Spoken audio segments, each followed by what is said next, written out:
Hello and welcome back to another episode of the Non-Essential Workers Podcast, a left-wing podcast on media, politics, comedy, and whatever else we manage to scrounge up. I'm Alex. I'm Aiden. I'm Jason.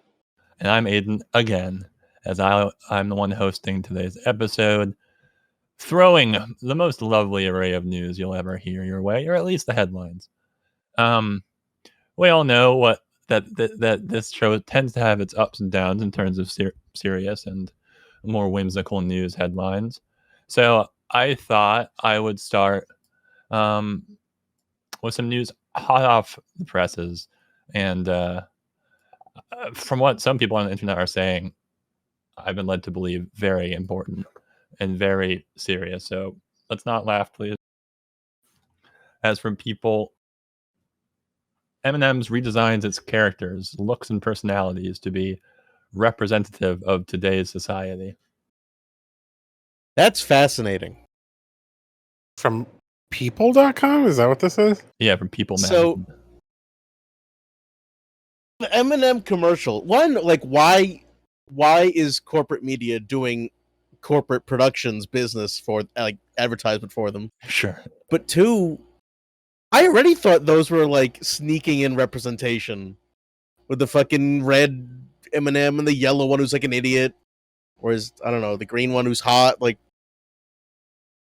didn't they already do that? And aren't they already nonsensical colors? So it can't, like, or are they just going to release a whole batch of new M&Ms that are just like different shades of brown? They're going to have like a stupid shaved side of their head? Like, what do they mean in today's society? Like, what exactly does the look have to do with the society? Are they talking about like ethnic demographics? Is there going to be like a Hispanic M&M? Like, I don't Are they understand what that conceding means. that we're no longer going to eat them because that would be genocide? Like, what are they? What's their message? Yeah, M&M's acknowledges sentience of candy. M&M shuts down, acknowledging that eating people is wrong. I mean, their personality was always bizarre, right? It was like sultry or like New Yorker. It's a marketing the two that scam. I It's always just been a recognized. marketing scam. Like, it's candy. Eat candy. Like, don't really have to sell candy. Kind of sells itself. Apparently, you do. This is like the thing they're still neurotically obsessed with. I mean, it was Can we weird. get some pictures? I mean, sure, I'll give you the picture that's in the headline of this article, or in I'm starting the Photoshop immediately. But this feels so unnecessary. It feels almost like an intentional mockery of more genuine attempts to be representative, because it's like so farcically unasked for, unnecessary. Everyone was waiting to hear what Nestle Corp had to say about racial injustice. Yeah, I was really looking for Mars Corporation's take right alongside Ja Rule's. Wait, what? I don't see the difference. They just like mirror imaged it? I don't understand. I don't either, but I saw in another picture, I think they took the green M&M's like calf-high boots and replaced them with sneakers. So I guess her sexiness was the problem. Like, that was the thing. Well, this is just the Lola Bunny thing again. What, they turn like sex negative? That's today's society? Yeah, don't you know, Alex? We live in a totally androgynous, sex negative universe. What the fuck are they talking Everyone about? hates It's like, each other. Even OnlyFans couldn't defeat it. What the fuck, M&M's can now? M&M's is just chipping away. They're doing their small part. Why would M&M's become prudes? Trying to end the patriarchy. I know they should try to done it. They should be channeling all this horny energy that they have. It's only increasing tenfold every year. Yeah, I mean, the green one's the only one anyone remembers anyway. Like, why would you reduce the influence of that? I remember when they killed Santa Claus. Those were the good old days. See, I don't even eat chocolates. So like, none of this really means anything to me. You hate chocolates, though. Except this. So, like, this is the only part I even would care about for M&M's, and they're ruining it. They're losing Alex. Yeah, but you haven't watched commercials on television in like 10 years. Yeah, that's true. This is not none of it's what you alluded to, Aiden. This is the least relevant news article you could have chosen, which is why I love it. Yeah, I don't. Good start. I think I'd barely remember them if it weren't for the fact that every movie in the movie theater had that, like, rocket ship sabotage or whatever commercial with them, where it's basically just the red one being smarmy and from New York, as you say, Alex, and the peanut one being peanut brand. Based on their size and their accents, I always just kind of assumed that the red and yellow one were the guys from Home Alone who rob him. Yeah. and the green one was like a Lola bunny, basically just to balance them out. Or like Muppets. Like the Wet short one Bandits and or whatever. the tall one with the hair that they're And like Bert and gay Ernie. partners or whatever. Yeah, but that's not like New Yorker and like weird as much. Yorkish. Are they? I don't know. It's been too long since I've seen Muppets. But yeah, like I only remembered the three and only them by voice. The green was the only memorable one because it was like weird. Like, why is this candy doing seduction? So like that was already weird, but now it's memorable. So what you don't want to do is chip away at something that's memorable, Well, even we're if not it the is right weird. target demographic to engage in the M&M expanded cinematic universe of like the 8 different colors of M&Ms they have that I'm sure people deeply care about as characters and their arcs. I don't know what that right audience is, but Mars is really counting on finance, I guess. You're telling me that Mars Bar, like the parent company of Mars Bar, the people who own M&Ms? I think so. I think they're also one of like the 5 richest families in the world. Really? Yeah. Along with like Koch brothers, etc. But let's move on to more news about color things being color coded in a way that confuses me, at least. Maybe you'll have insight different than mine. I'd really love it because I was lost reading this from Insider. Millennial pink and Gen Z yellow captured their generation's economic struggles. Now it's purple's turn. What's happening? What are they? Is this like a synesthesia thing? Like what are they saying? Is this someone's like madness? Had you guys heard of millennial pink? And No, what are they talking about? I don't We're know. not. I swear, audience, we're not that old. We're not that detached from young people. Like, what the I have fuck never is heard of any of happening? this. This sounds like witchcraft to me. Gen Z yellow sounds like something you'd find in a food. No, it's the ingredients list, like Orange 5 Yeah, or whatever. Yeah. Chewing. This is what 5 gum will do to you. I don't. The only thing I've heard of pink is the musician and the association with LGBT people. I have no fucking clue what it has to do with ages. And yellow, I basically associate with like, I have no mouth, but I must scream, and or the Yellow King. So like, I don't think I associate it with young people. All right, so let's guess. Are these the different colors that have been added to like the LGBT acronym? No, because they're talking about different generations. I don't know. Have the generations put a committee together to add the?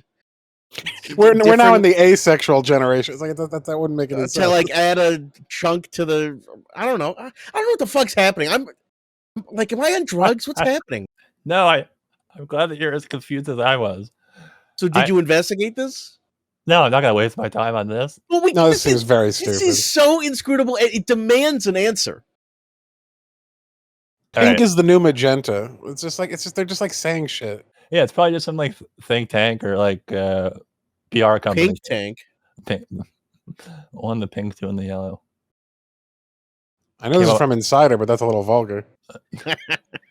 Perfect. Is this about that movie where the different like emotions of different? Oh, the Pixar characters. movie? I don't know what's happening. Is this still talking about the M&Ms? I feel like I have dementia. Like I want to go home. I don't know what anything is the anymore. Pink M&M and the yellow M&M had a certain right. theme, It's like the extension. but now introducing the purple M&M to replace. It's like the new slutty M&M because they got rid of green as the slutty one, who's now like a librarian or something. You gotta give us a subtitle at least or something. What's happening? All right. Do you really want to know more about this idiocy? I'll just. Insider is one of those places that does the bullet points on top of the article, so I'll just give you those. Beloved and hated, millennial pink kicked off a trend of generational colors. Don't remember that? I was alive for most of that. Did a baby write this article? 2. Gen Z yellow emerged, reflecting a desire for change. Now purple undertone marks the colors of the year. Wait, stop. Okay, stop it. Is this literal? Are they literally saying that like generations got together and chose new colors? I don't know, but and that these colors represent social movements? This person has brain damage. I have brain damage. No, this person is literally confusing color for things in a way that's like too literal. Like instead of just saying like I think about different times of the year or different phases of my life in sort of like a mood color. They're turning the color into the primary actor. Like the color actually stops just being their own personal but Alex, weirdness and becomes like the whole world's thing. But what can brown do for me? Like, yeah, what's happening? See, the weird thing is this the racial draft again? What? Their mind palace is becoming real to them. I think that happens to most editorial writers, or at some point. I had a strand of logic that I thought might be possible, and that was the idea that during our generation growing up, pink became a bit more normalized for men to wear. But then the fact that they move on to yellow completely destroys that, because since when was yellow weird to wear? But also, pink was cool in like the 1800s for men, and so were tights and heels and like gay hair. Like what? Okay. Colors are not intrinsically political. They're in fact intrinsically non-political. They're like facts of rays and of light in the universe. Since when was yellow associated with change? Like they're just asserting all of this shit with no. I associate it with the context. fucking "Don't tread on me" flag. Like, what? I have zero positive associations with yellow. I think of piss. I think of the Yellow King. If your piss is yellow, like yellow, you could consult your doctor. Everyone's piss is yellow. It's just shades. Mild to extreme, depending on your health. I'd make the Office joke about the green piss, but Jesus, I hope everyone's piss is yellow. I don't know what positive associations are with yellow. Like, sorry, everyone whose like favorite color is yellow. But I don't want my entire generation associated with yellow. I mean, I guess I'm not that generation. Yeah, think about all the Ravenclaws, Jesus. Alex. Or is it Hufflepuff? I don't know. I thought theirs was blue. I don't know, man. One of them fucking houses is yellow. Yeah, well, it's probably the bad one. But no, that's green. That's Snake. Slytherin. There's red, green, blue, and I don't know. Yellow. Yeah, it's a fucking Hufflepuffs are yellow. Well, that explains everything. What? Like What's wrong? They're like the most pathetic house of all. Everyone understands this, even themselves. It's like the whole joke. They have nothing to do. They're not like smart or important or evil. They're just like there. They're like real people. Yeah, they are, but that's not like you're in a world of wizards. Yellow is the color of our generation. Yeah, Hufflepuff is the workers. Wait, no, we're not Gen Z. We're millennial. No, we're young. We're hip. We're Who the fuck What's happening? knows? Who's purple? They've already taken the insane thing of like saying we clearly identify a generation where there's no marker for beginning or end because there's no actual demographical thing to point to, and then going within this artificial construct, we're creating another insane artificial construct of color coding, which means nothing. When I see purple, I just see the eggplant emoji. Now who's horned up? I think of Phoenicia, personally, just from a middle school history book that I read. In middle school, I think of like Roman royalty. Yeah, royal purple. Yeah, I mean, purple's my favorite color. Like, I don't mind it, but it doesn't make any sense. But you're a red boy. No, you've changed. No, I haven't. This has always been the case. I guess you just didn't know. No, you but the doesn't like matter because it doesn't have to do anything. Like, let's even say, okay, the color of this generation is this, whatever. It's like, well, what does that do? Like, what does that mean? Can you imagine Joe Biden? What does that do? When's January 20th? Oh God, that's today. Is the fucking State of the Union today? I don't care. Well, imagine Joe Biden's like, all right, listen up, America. It's purple's turn. We're gonna let purple decide. It's like, what does that then do? Does everyone have to like color code themselves? Are we wearing like armbands that mark us as purple generation? Like, what the fuck does it matter? The three colors of generations, Jack. Is this like zodiac shit? If you mix all the colors of the American flag together, you get like a light purple, probably. Yeah, red and blue, make purple, deep purple, and then with white, yeah. Stop ruining purple for me. It's the most American color.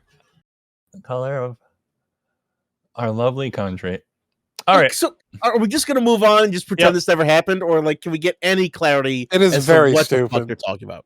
We already know what they're talking about. Purple is. This person is wildly extrapolating from their own bizarre color fetish and turning it into everyone's thing as if they're like asserting a cultural truth based on nothing, which is that we all have like color coded generations, and now it's important. So listen to them about it. What's a color fetish? What's that even mean?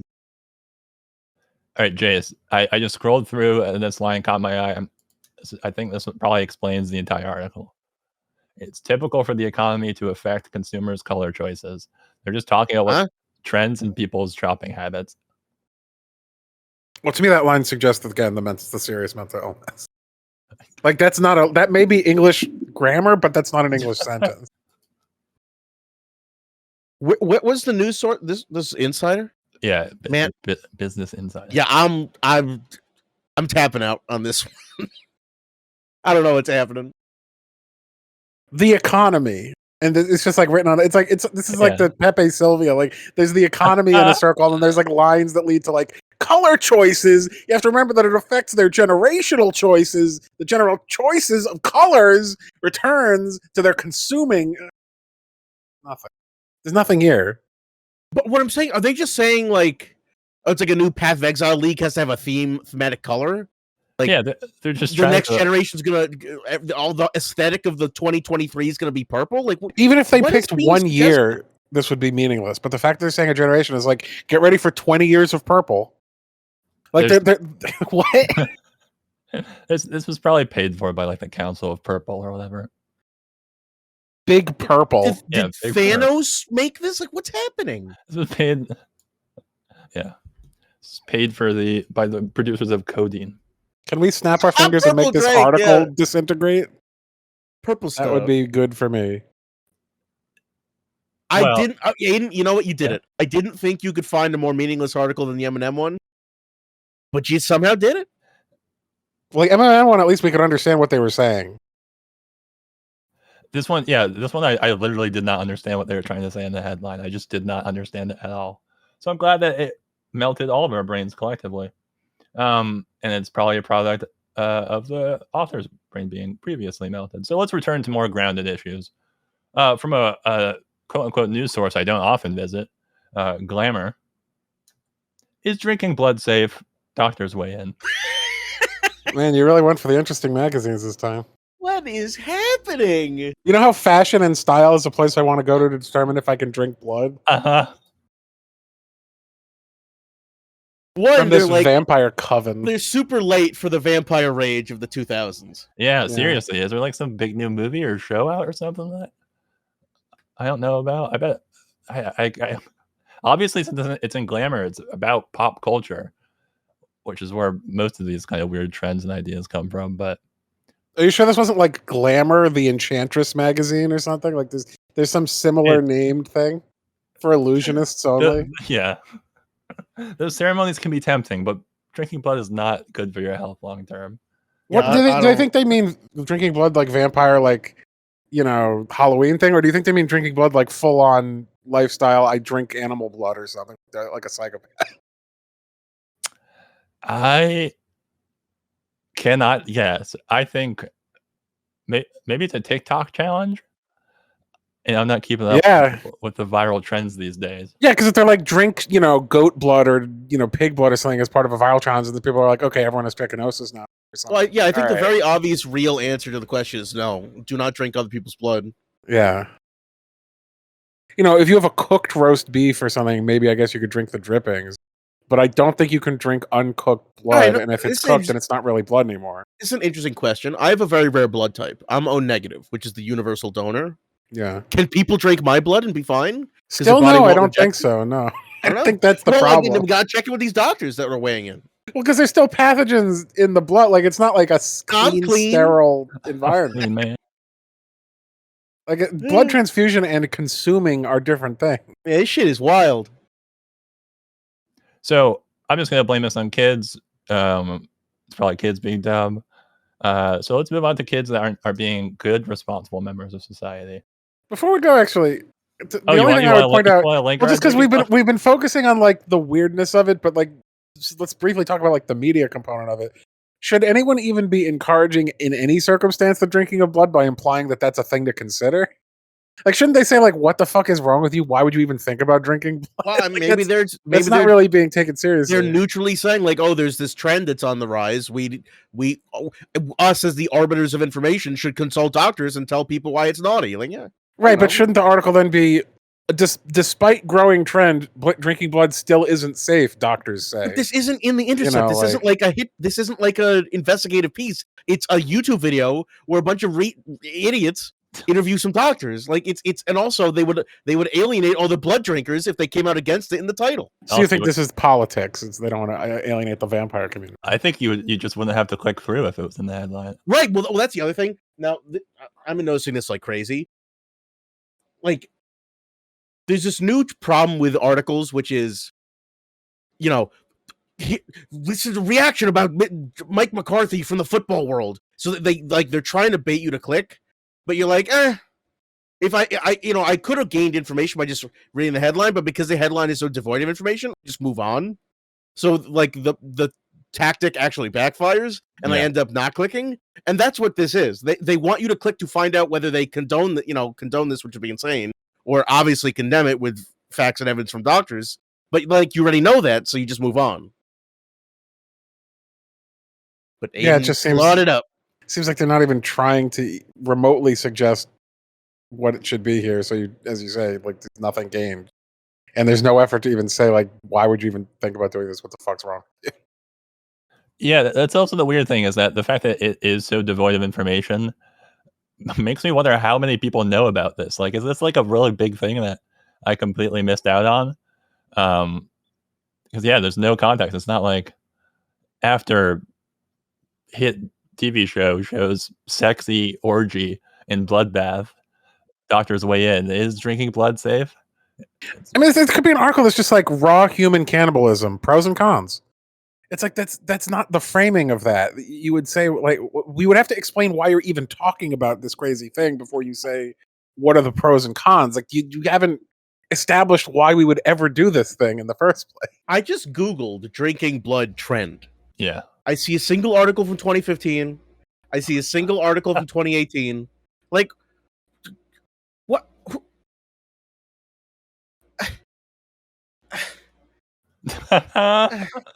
Yeah, I don't think this is a thing. I think this is just as nuts as the previous article where they're just asserting it's a thing. We've stumbled onto the weird Twitter equivalent of articles. Like, yeah, the other person's like jerking at the synesthesia about generations. There's the people like, what are the M&Ms gonna do? They're like, these are probably the most insane things we've ever read. Because they're so detached from reality. They're definitely not the most evil, but they're the least coherent.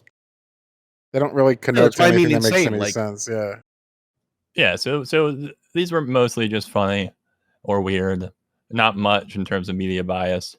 So let's return to that subject by going back to Business Insider, who are back to their more traditional framing with this next one. A 10-year-old girl already owns 2 companies and could retire at 15 as a multi-millionaire. Yeah, inheritance exists. What does that even mean, retire at 15? Like, technically you can retire whenever you want. Like if you're already owning 2 companies, you could probably already retire, having never worked a day in her life, if that's the logic. But as you say, Alex, like trust fund kid, retired at birth. Like, that doesn't mean anything. Child inherits, $400 million from early death of multi-millionaire father. Could retire at 10. Like, okay, sure. They've totally bastardized the terms here. It should be like guy who started as a janitor who worked for 20 years now owns 2 companies and is getting to retire with money. Like, retire means you've done work and you're now stopping work because you can afford it. Like, if you are permanently financially secure before you've entered middle school, then retiring isn't really the right terminology. It's obvious horseshit. A 10-year-old can't run a company legally. That's why they didn't say she runs it. She merely owns it. You can't own it. You can't sign a contract. Like, there are 2 companies that are essentially slush funds for this 10-year-old, presumably due to inheritance, which means she never has to work, and this article's meaningless. And also, it's even more meaningless because the second half is speculative. Yeah, maybe in 5 years it'll be great. Like, okay, well, the stock market could also crash and like ruin the companies. What I'm saying is the uncle could rob her or something. You never know. What's deceptive is them basically trying to smuggle in like work ethic into what is clearly just people who are born wealthy. Like, they're trying to map on the language of a laborer or an entrepreneur or like a hardworking business person onto a child, which is wholly unethical. They gave away the game, right? Because normally it would be 30-year-old woman already owns 2 companies and could retire at 35 as a multimillionaire. Right. By saying 10, they give away the entire thing's just inheritance. I just read an insane article about this 24-year-old girl who basically just was like, here's the MLM I got involved in, and now I can retire. It's like, all right, you're 24, you got out of college, you did bullshit, whatever. But like 10-year-old... Well, it reveals that they're all pretty much this.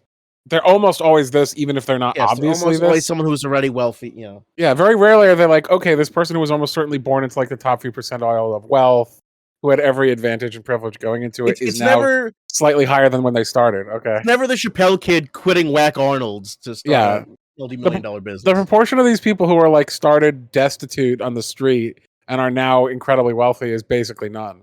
So it's not what it ever presents itself as. Do they think they're tricking their readership? Who is their readership is the good question. You can't be a 10-year-old entrepreneur, and then after 5 years, you're like, man, what a career, I'm calling it. And like they walk out of the office, and like all their workers applaud them, like what? And they take like a yacht. Like, what are you talking about? This is just another example of the American dream, obviously and transparently being on life support in the greater mind of American workers and Americans in general, even like small business owners, etc. And yeah, just publications like this don't know any other way than to just like stick another IV needle into the body and hope that this catches someone's imagination that they just need to get lucky when they were 10 years old. Is this like smuggled in leftism though? Because like normally, as I said, like the article would be much more savvy about how to frame the lie, whereas this is like blatantly pointing out that the girl didn't deserve it, right? Because she hasn't done any of the actual work. It's not satire. It's genuinely trying to map on like the pathos of didn't they work hard onto a child. But it doesn't make any sense. Of course it doesn't make any sense. It's capitalism eating its own ass. Right, but what I'm getting to is it's not even just like one company. A 10-year-old girl can't manage a company. She certainly can't manage two companies, and you certainly don't normally retire at 15. Gotten to middle school yet? Like, shut the fuck up! This is madness. So what it makes me think of is almost as you implying it wasn't like it's like farce. It's blatantly on its face absurd that this would be an outcome. So clearly, owners have nothing to do with the success of the company that they profit from. It's kind of pointing out the divorce between capital and labor and who deserves the product of that work. So if you're saying that someone's like, okay, the reason why the CEO is paid so much is because they're like organizing the company, it's like, well, this is a 10-year-old. And it's two different companies. So. No, you're the one doing this. You're decoding it to yourself as satire. I don't think they're trying to say this is satire. It's just really hard to read it with a straight face, even if you agreed with it. Yeah, but I don't read anything with a straight face anymore. Yeah, I think you could take this as accidental leftism, maybe, but certainly not smuggled in intentionally. It's just some people just believe like this is completely believable and good. Like it's just like it's the whole idea of like creating this veil that every Instagram influencer tries to, every social media influencer tries to, of like this life could be yours. All these things that I've rented and don't actually own that make me look incredibly wealthy.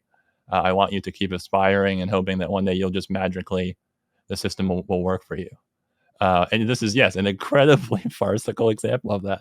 A 10-year-old who I probably had thought of like a toy that she would like that didn't exist. And then her parents were like, here's a $500,000. Now that's very funny because I'm cheating. I opened the article. Yep, she's a 10-year-old. She's like, I like fidget spinners. Her mom's like, all right, let's make a fidget spinner company. We'll do that for you. Wow, what a long-term growth business that will be. With the help of her mother, she started a hair accessory company because she's a 10-year-old girl who's like, I want a bow tie. And I want a toy, but we live in the we're done toy age, so we need just like an ADD machine. Amazing. Is this child labor violations also? Like, if she's actually doing any of the work? No, because obviously she's not. She's like in elementary school. So if she's not doing any work, by definition, because that would be a crime, kind of points to what I was saying about she doesn't earn any of this because she's not doing any work. No, it's all garbage. Her mom owns like 8 businesses. Yeah. This is just horseshit. She just became a multimillionaire as a hobby. In fact, this is probably some insane. This is in Australia. This is probably some insane tax write-off. Like, no, my daughter owns 2 of my companies. Like, Yeah. fuck this shit. This is evil. No, this is pure evil. This is a puff piece for basically legal crime. Well, I mean, yeah, that's what we usually cover. That tracks to me. But they're trying to map it as like hardworking, pull yourself up by your bootstraps and start a company when you're a baby. Yeah, if you're not working when you're a baby, you're not on that grind set. This zygote started dividing before any of us. It has a heads up in the American economy. Well, let's continue on with girl bosses winning. From the Daily Bulletin, which is a newspaper in Ontario. Ontario's 3-year quest to fire woman over alleged theft of $2.99 protein bar fails. Sorry, for just 99 cents a year, you too can sue a woman. You too can waste probably tens, if not hundreds of thousands of dollars of your province's money. Yeah, I think that's probably underselling it, honestly, for 3 years. I don't understand. Like, Ontario, the province? Yeah. Is trying to would fire you for like a government job? She's probably in a government job. I assume so, yeah. She forgot to pay for like a snack during lunch? Or maybe she legitimately shoplifted it from like the county hall vending machine. I don't know. At a certain point, you just say, here's a bill for $3. Well, that's the thing. I want to know how much was spent on legal fees for this case that took 3 years to complete and paid dozens of lawyers. I don't know of any law about like petty theft on this level that would automatically result in like a firing. I don't think that's ever more than a misdemeanor. Can you get fired from any job for a misdemeanor? Yes. You can get fired for non-crimes. You can just what I'm saying is if someone's like, okay, we were going to hire you, but then it turns out you have like a parking violation, at some point. Like I don't think that there's any standing government policy. I mean, we're not in Canada, but it would be very strange for there to be a standing government policy about not being able to hire someone or maintain someone's employment over a misdemeanor. Oh, I'm wrong. It's apparently there's a city of Ontario in California. What? Okay. America? So yeah. Well, that's definitely the best way. Always start by saying Ontario in capital with no clarification. God, what's happening? The pettiness could have tracked in either case. So I was willing to believe it. The world is losing it. We're so adrift. We don't know where to channel our aggression, and the city council chose to channel it at a woman who stole less than $3 of protein bar. I want to know the legal fees, though. That's the most important thing. Why couldn't they just fire her for whatever? Like, do they need this excuse? They can't just be like, all right, you're laid off. Like, what do they? Why do they need to fire her for this? Never has a state or a town fought so hard when it's just so easy to fire people carte blanche anyway. Like, man, they're acting like they need an excuse when they really don't. Very happy they lost, though. That's great. Do you really want to work at a workplace for more than 1,000 days where they're constantly suing you over this protein bar? Like, talk about a hostile work environment. It's been a nightmare for real. Yeah. Well, the funny thing I wouldn't want to work there at that point anyway. The funny thing is, because they failed, they're probably going to have to pay her for like the years of unemployment and the damages that's done to her. Like, this is going to cost them not only all the legal fees of the case, but then they lost the case. Well, it sounds like they couldn't even fire her until now, which they still aren't able to do. So she's presumably been employed by them this whole time in an incredibly uncomfortable way. No, this woman's getting like millions of dollars from this. That's my viewing of it. That's my mind palace. That sounds like probably more than they have to do, but they definitely have to pay her lawyers' fees to the tune of hundreds of thousands, not millions of dollars. Yeah, but usually if they lost, then they did a wrongful attempted firing, so they're fucked. This is bizarre. How could Canada have done this? How could the Canada of California have Canadian Americans have done this to each other? All right. Let's take a brief break with one of the rarest of articles. A good article from The Atlantic. At least, headline. Hold on. Let's see it before we make that decision. Wait a minute. How hobbies infiltrated American life. America has a love affair with productive leisure. The Atlantic. So hobbies has its own will, and it's conducting covert ops in American life. How dare they use the word infiltrated? How dare you, good sir? It's like a your mission, should you choose to accept it, is to make Americans relax a bit. I would gladly take a hobby that's productive as opposed to an unproductive hobby. Yeah, I think that's what they're saying. But then why are they saying like the Chinese smuggled it in? Like, what's happening? A Hobby Lobby. Because it would have been too boring to just be like, Americans are increasingly seeking out hobbies. Because that's like too obvious and humdrum. So they have to be like, hobbies, trip the laser wire to, steal the diamond of American recreation. I don't know. They're just making a movie script at this point. I mean, it makes sense because America's massively overworked that we wouldn't be able to put that down even in the context of leisure. So we would have to somehow make that like a grind or a 9 to 5, which is kind of ironic for me to say because I have two different sort of jobs that are both recreational. But we do tend to do hobbies that have work components or work that have recreational components. Well, I don't view productive as intrinsically work. Productive could be like self-productive. Like, Sure. if your hobby's working out, it's intrinsically a productive leisure activity. Yeah, sure. But I think it's the whole gamut, right? Like it's anything that isn't immediately gone or destroyed, like performance art, the second you're done, right? Like they're presumably talking about something that like either leaves behind a craft, like you're putting a ship in a bottle, or you're doing some sort of house of cards or something, or you're literally engaged in a social activity that helps others or is fun for others too. I think productive could have a lot of meanings here, but presumably most of them are positive. But this article, in just the headline and the subhead, used two negative associations: smuggled in, or infiltrated rather, and love affair. Like we're cheating on work by doing like fun things on the side? What the fuck? I think it's the opposite, or at least that's why I read it. Otherwise, obviously, I wouldn't have posited that it's potentially positive. No, I think you're wrong. I think this is actually a bad article. I think love affair is ambiguous, right? Like in this context, I'd rate it as positive because there's nothing about being married to anything else. But yeah, you can use that term several different ways. Love affair is weird because like you could say, oh, it was a sordid affair, or you could say like they had a intense and passionate affair. Affair doesn't always mean extramarital affair. It doesn't always mean cheating.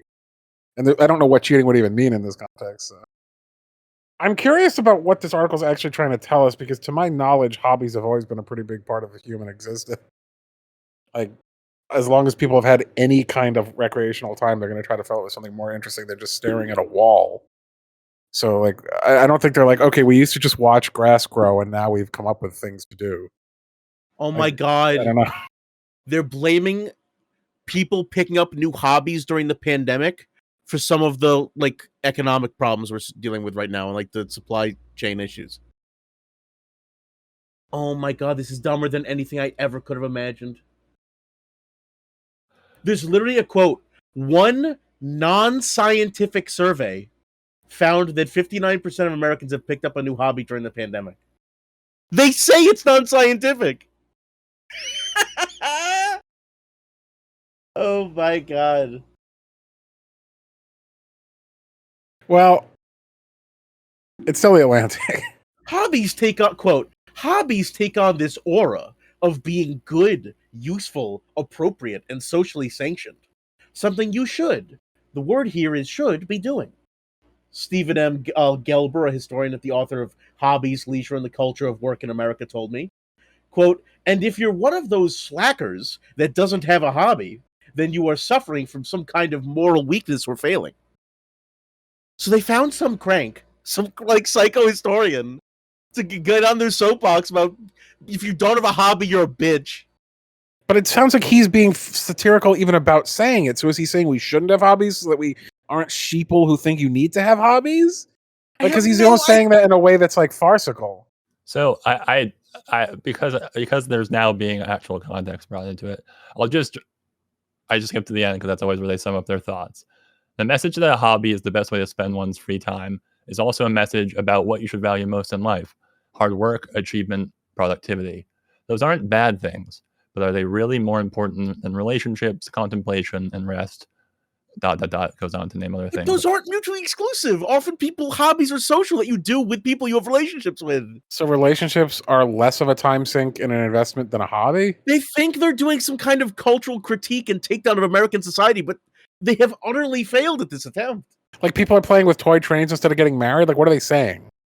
And I don't. Is this suddenly a critique of hobbies versus other non-work? People engage in cheap hobbies that are productive for themselves because the economy is blasted and a home costs 2 times as much as it did 10 years ago, and you can't start a life because your education doesn't give you a job. Like, yeah, people take up making fucking bread because the rest of their life is pain. That's not why there's economic problems. Holy shit. I don't think they're blaming labor shortages on people. Oh, they're blaming it. Are they implying that, again, I just want to understand this correctly, because the contrast is between like relationships and contemplation and like they're saying actual that having relaxation and hobbies is conceding to acknowledging that like work productivity culture is seeping into your life and corrupting you. But they're implying that like if I play Magic the Gathering, then I can't have mindfulness. Like these are unrelated concepts. I'm offended because it sounds like they're trying to make a left critique, which is that like we've let the language and the activities of productivity and work seep into our free time. But one, everyone already knows that, and it's bad, and everyone acknowledges that it's bad. 2, hobbies are escapes from that. Just because a hobby is intrinsically productive doesn't make it like your job. And 3, people are succeeding and actually breaking out of capitalist shackles by using their hobbies to make money. The problem is they're not. I mean, maybe they do in the article, since we're really just supposed to look at the headline, but the hobby as a concept is not clearly defined. Like hobby can be almost any kind of recreational activity.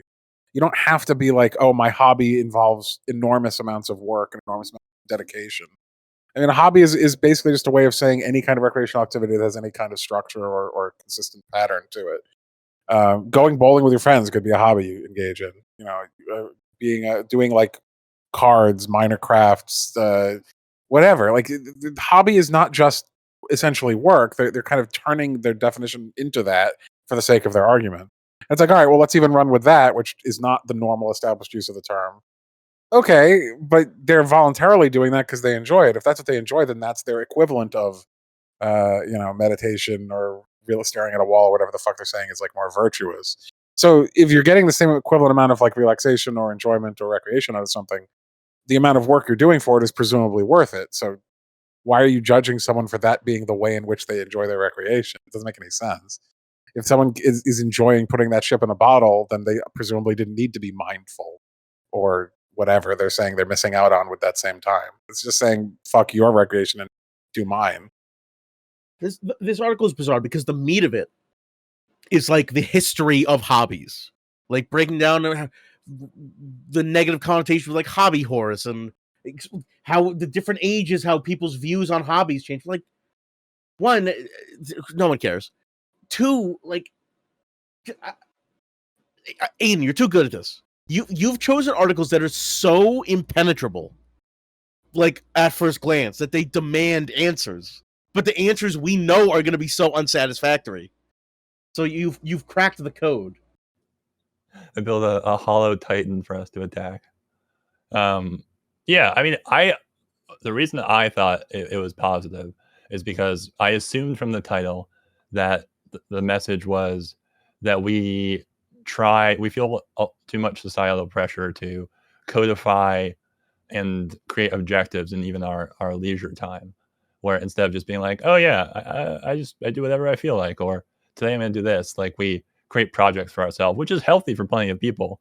But I thought it would go to the more often visited conclusion from less conservative outlets than The Atlantic about how the end result of all of those hobbies has to be underneath the crushing weight of a failing economy and the capitalist structure,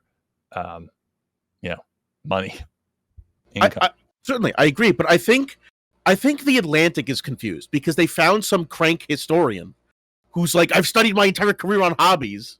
Like, okay, we'll write a history piece. But this guy seems to be making a capitalist critique. Here's a quote of his. But the way American culture glorifies and promotes hobbies also serves to reinforce the notion that idleness is wrong, what Gelber in his book calls, quote, the folk wisdom of capitalism.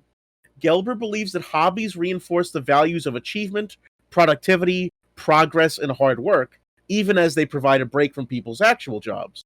Quote, if capitalism is culturally hegemonic, then productive leisure is surely one of the instruments of its continuing domination, he writes. Like, yeah, true, but that doesn't necessarily make it as bad as normal capitalism, as bad as your job, or as intrinsically coercive and vile and unfair and cruel as state-sanctioned wage slavery. That's only if you're in your own mind, right? That's only if you're being conditioned to do this out of like a coercive fear of inadequacy. If you're doing it because you genuinely enjoy it, it has nothing to do with feeling like shame for not doing it. And gamifying things isn't necessarily bad. Just because you can like track the progress of your hobby, that doesn't make it more like work. If you're learning, if you're doing like horseback riding or something, because you're like, I got to do something that's productive, I have to like learn a skill, and someone comes along and is like, why did capitalism do that? It's like, well, but you chose to do it. Like you're not like doing it because you're afraid that you're not going to be a cowboy or something if you don't do it. I mean, maybe then you're like a weirdo. But most people are doing things because they find them interesting, not just because of some sort of coercive terror of not doing. The article's trying to say that there's like a hobby economic bubble because Americans are so anxious about the world and about the pandemic that we all jumped onto these hobbies, but they had to be productive because we couldn't be idle and waste our time while we're all in lockdown. Like this is like someone stumbled onto Zizek and like, man, this guy's got really interesting takes on movies. Let me read his book about like the history of like The Mask. Like, yeah, this guy's probably some cool center, left of center historian guy who's got interesting perspective on a very niche subject. And Larry's like, oh yes, go on, and like taking notes. But like, this is some crank shit. The coercive power of capital is such that if you do not comply with it, you starve or are homeless or suffer serious health consequences or whatever for lack of resources. I don't think you suffer those same problems recreationally. Like if you do your work at your job and then it comes to your recreational time and you decide to just fuck off and stare at a wall or go like ohm for 6 hours. Right. Who's the boss? Yeah. Who says you're not meeting your hobby quota this month? There's no consequence. There's no coercive power. The most you could say is that there's social pressure because like someone might judge you or someone might like imply you're supposed to do more. But at that point, you're just like a weak spirit. But they want us to make relationships instead of do hobbies. And the problem is a relationship with another person means they make some demands of you to maintain your relationship. So like, yeah, if anything, relationships. D&D, the coercive power is not wanting to let down your friends. If you're doing a solo hobby, there's no pressure other than you put on yourself. Trying to maintain like a partner or spouse requires 100 times more altering yourself to fit other people's preferences for you than whether or not you did your hobby. Like if that's a bad thing, and I'm not saying it's a good or bad thing, but they seem to be implying it's a bad thing. If that's a bad thing, then trying to maintain, especially romantic relationships, requires a hell of a lot more twisting and contorting than just saying, did society pressure me to like do anything? This article seems to be articulating that like we've lost something and like we all need to be so busy all the time, but they want us to just like slovenly sit in a chair and just like stare at the wall for hours. Be like, this is a good use of my time instead of doing something productive. It's very weird. They're also not mutually exclusive because they're implying that there's like only so much time in the day and you have to be spending all of it on just one or the other thing. It's like there's definitely some people who do, Zen meditation and then they do a hobby. Those are not things that prevent one another. You're not like totalizing with your time where you can only do one thing or the other thing and it's like I checked the box for the other. And as you say, the argument's so weak because I could just turn around and say, but doing Zen meditation's a hobby. I could just say whatever your idleness is its own hobby. So like their definitions are all jacked. This is craziness. And in fact, engaging in various hobbies is one of the most common places you meet other people to socialize, whether it be friendships or romantic relationships or whatever. So if anything, hobbies can help you strengthen or build. Yeah, they're trying to narrow the definition of hobby to a thing they don't like, but excluding 2/3 of what hobbies can be, which is just idleness or forming, bonds with social bonds with people. So like I've read a number of articles in the past that are like, okay, America has a much more intense work ethic than most other countries. Most other countries don't view it as slothful or immoral or lazy to not be so focused on work. And I think that that's a valid critique. I just don't know why they're attaching it in this particular way to this particular thing. It doesn't I don't think that connotes mostly to American hobbies. I think it connotes to like that sort of well-worn Protestant work ethic, like American thing, where we're always on our grind. And we have zero safety nets, so people wrap up their entire identity into like having insurance, having work, being productive. Well, right, exactly, because I think it's not of capitalism. It's not just a philosophical problem we have; it's a practical problem. Without labor, like real labor protections, and without any kind of safety net, we are forced to be obsessed with work because we know at any point we could get fucked if we're not. Yeah. Or even if we are, just not as intensely. So, like, that's not just a philosophical issue; that's a practical response to the permanent crisis that 90% of people are living in the country. So, any attack on it that's like, why are we thinking this way? It's like, well, no, we're reacting to our environment. So any sort of obsessive focus with trying to make money is like, well, yeah, because we know that if we don't, then we get crushed by the orphan crossing machine. Like, there's no illusions that most of us have at this point, unless we're 10 years old, known to companies, about what our future could look like. So, yeah, even in recreation, we can't really escape that because that's the reality of our lives. How many marriages that he wants us to be focused on are broken up because of financial crisis? Like 3/4 of them that do break up. So, yeah, it's the omnipresent ghost and specter in the back of our minds, no matter what else we're engaged in. Which is what I assumed the article was about. But I think I don't know. I don't really want to spend that much more time on it. But I think that it's more of an argument about. Well, I don't think that it's invaluable to consider whether the cultural effect of living in a capitalist country and its strictures on your behavior. Both, I don't know if it mentions this. I think we've already touched on this, but the fact that yes, your hobby hours are extreme, your free hours are extremely valuable because they are so they are so rarefied by the amount of time that we have to spend working. Yeah, it's so limited. How miserable those hours are.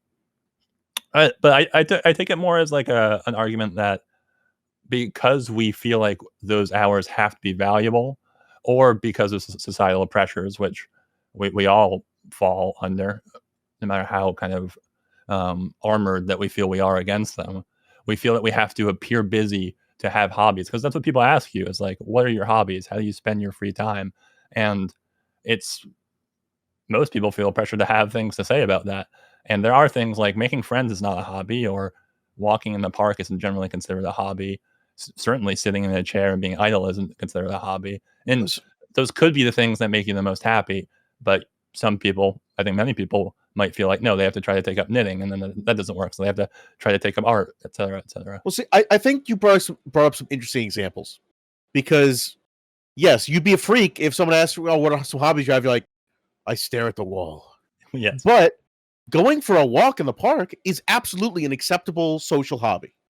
People, hiking, traveling, gaming, where you end up meeting people and making friends. Like, to me, they're like pretending there's this outside pressure, but really it's only internal pressure if you put it on yourself. And like, I don't know, hobbies are almost the only good thing people have today, and the fact that anyone can even monetize them at all is one of the few advents of modernity that lets you escape the grind of capitalism. So I don't know, this speaks more on their state of mind about bemoaning that somehow it's bad that America got into hobbies during the pandemic. I don't know, to me, it's essentially they're constructing a straw man, which is people feel pressured to say they have good hobbies to seem like they're busy, when really we're all just sad inside. I don't know. I think that pressure is kind of imaginary. Or to the extent it exists, it's no different than any other social pressure, and not all social pressures are even bad. I mean, we have social pressures and shames that prevent us from engaging in antisocial behaviors. I think you would have to make more of a case that's here's the advantage of staring at a wall versus here's the advantage of, right. doing whatever. What there needs to be is an article that's the case for idleness. Yeah, and again, I'm not even unsympathetic to the idea that we work too hard for too little reward. I mean, that's the entire premise of how capital has structured it. But I don't think hobbies are really the problem there. I mean, hobbies might be a symptom of this sort of Protestant work ethification of our mindset that he's asserting, or whoever this is asserting we have, that we have this kind of toxic, everything has to always be sort of work attitude. But I don't think I've ever sat down and engaged in a hobby because I was like, what will people think of me if I didn't play this game? To me, they're looking at this giant like oil burner that's about to explode, and then they look at the little gas leak part that's like a little venting of some of the pressure. Like, that's the problem. It's like, no, the system is the problem. The venting is a small but inadequate relief of the problem. Now maybe it depends on, like, there's a gas leak. That's the problem. It might depend on what hobbies you have. Like if you have hobbies that are considered to be like socially rewarded, then maybe you talk about them. But most of the time, the hobbies that I've had have been considered more like nerdy or obscure. So I would probably be more likely to hide what hobbies I have than to reveal what hobbies I have with a total stranger who I don't know what their own interests are. So if I go up to a total stranger and be like, yeah, I play tabletop role-playing games professionally, they'd be like, what the fuck's wrong with you? Like, at least that's what I would assume or they they'd would be think. Joe Manganiello, like, cool, man, join my D&D Yeah, group. but like this is an imaginary scenario where you're feeling social pressure from some cool kid to tell them what your hobbies are, and hopefully your hobbies align. Like, I don't think that the hobbies I have would generally get me clout, is what I'm trying to say. I don't think that I would get social approval for having some like relatively nerdy or obscure hobbies. So I'm pretty sure what he's really talking about are ones that have social approval, which is only a small subset of hobbies, to be honest with you. Like I think the vast majority of them are not particularly productive. If someone's like, okay, what's your hobbies? It's like, I spend 5 hours a day watching television and like soap operas. All right. I'm sure there's a lot of like wine moms who could say that. I don't think they're getting any cred for saying it. But ironically, I think everyone gets credit for their hobby amongst people who also engage in that hobby. Sure, it's if you silo yourself off into a community that all do the same thing, then you all kind of like mutually reinforce that thing. But I don't think that there's that many other than being like, I'm on the sports team that's doing well, or I went to the party with people of my age and we acted responsibly but had a good time. Like there's a few very big ones that are kind of like, all right, broadly most people will say that that's good to have done. But I don't think the vast majority of hobbies fit. I think the vast majority of hobbies are kind of like isolated, socially questionable activities that most people aren't also into. So I just don't think that it really works as an argument. I think his real problem is with capital and this mindset shift of, should we be able to ever enjoy recreation, or must we always be thinking about work? But I just don't think that that connotes to hobbies in the way that they seem to be implying. I think that hobbies having some productive value is not even related.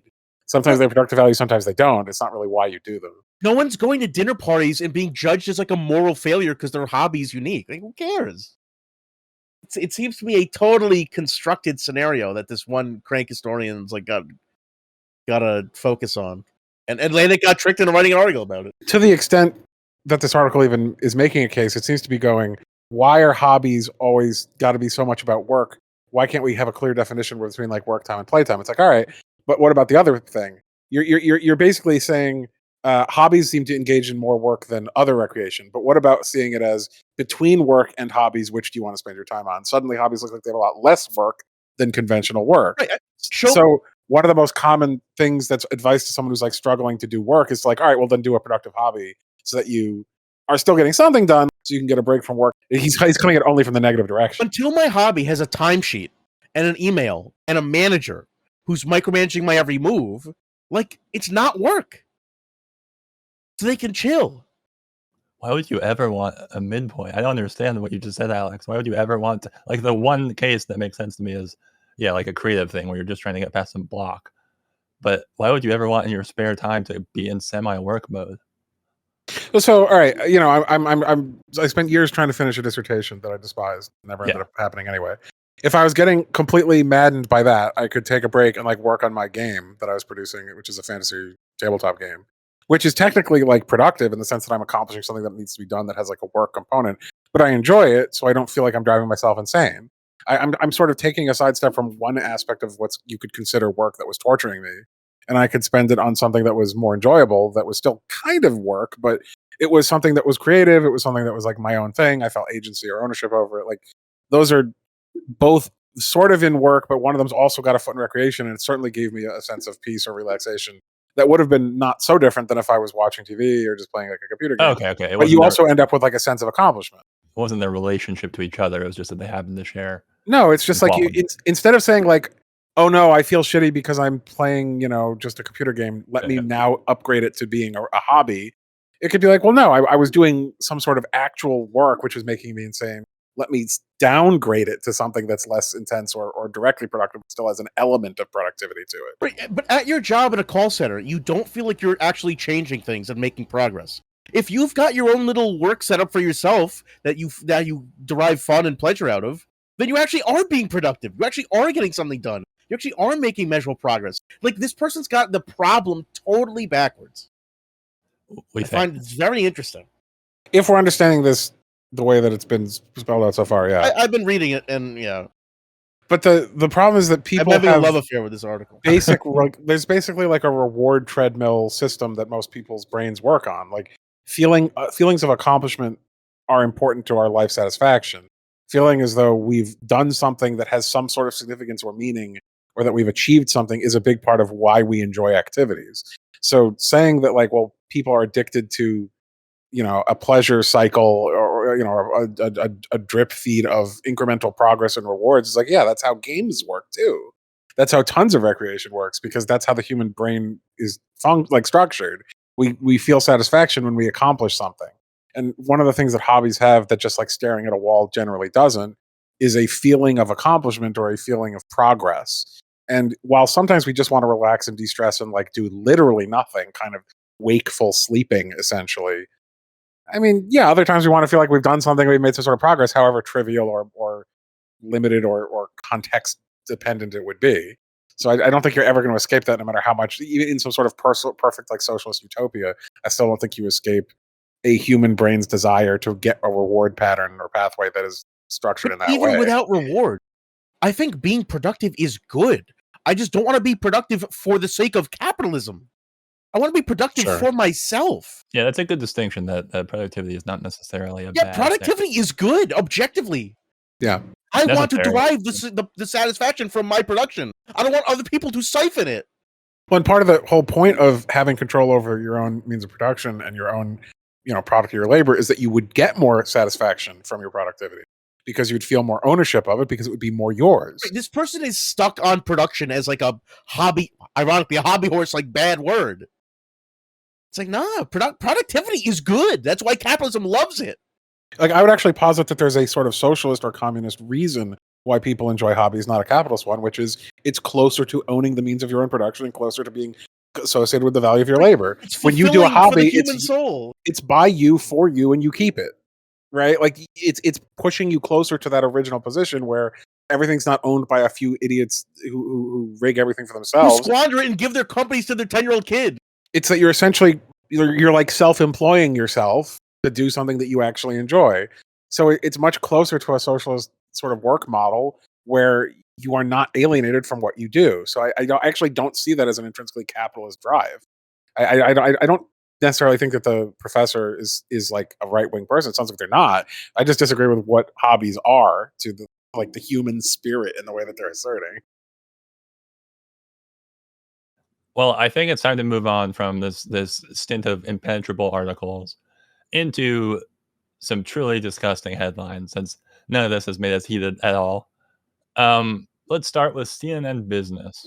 This might be the first time I have to cut for length. That was half an hour on hobbies. Maybe you might. I think that'd be a good idea to trim down.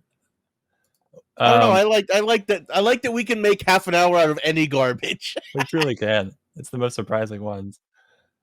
All right. So this is from CNN Business. Americans are getting themselves back into debt. Wait, where is? Oh, I see. Yeah. Which is the one which, like, Americans choose, like, we choose inequality or something. It's close. Americans have decided to be poor. So I read this article. It's a short one. They basically they say outright in there that the reason lots of Americans got out of debt was because for once they got aid from their government during a horrible time. And now that money's not coming anymore, so they're back to being poor and in debt. And that's their fault. Remember that enormous amount of aid money we all got? Yeah. Uh-huh. Didn't I ever get like $2,400 total? You remember how compared to the rest of the civilized world we got fuck all? And now that ruined our minds forever? Yeah, that's wild. America with like an eighth the average fucking UBI handouts, whatever the equivalent was, is like most of the Western European countries, that was poison, and now we're all socialist brain poison, and now we can't do work. Americans are drunk on debt. It's fucking absurd. They're all dependent on the government's teat now. They don't know how to stay out of the pool of debt. Everyone gets given a government hobby to engage in. I guess by the logic of this article, they should have kept it up then, huh? Should have kept that money flowing so we don't get into horrible debt. Yeah, but see, if they were actually articulating a left position like that, the article would have been called "Americans are being forced back into poverty because of a lack of a safety net." Right, because it's almost like the fucking pandemic's not over. Right. Because it's still going, and people can't effectively work in the same degree and safety and profitability as they could before. So, like, what are they expecting? They didn't say, like, now that the pandemic has ended and everyone should logically be able to return to their work. What? It's still going. It's not over. Like, I don't understand. What would be the implication of, like, well, the government aid has stopped, but the pandemic didn't. So Americans are now moral failures. The aid stopping is telling us to treat it like it's over and just go back to acting like everything's normal and just with an increased risk of dying.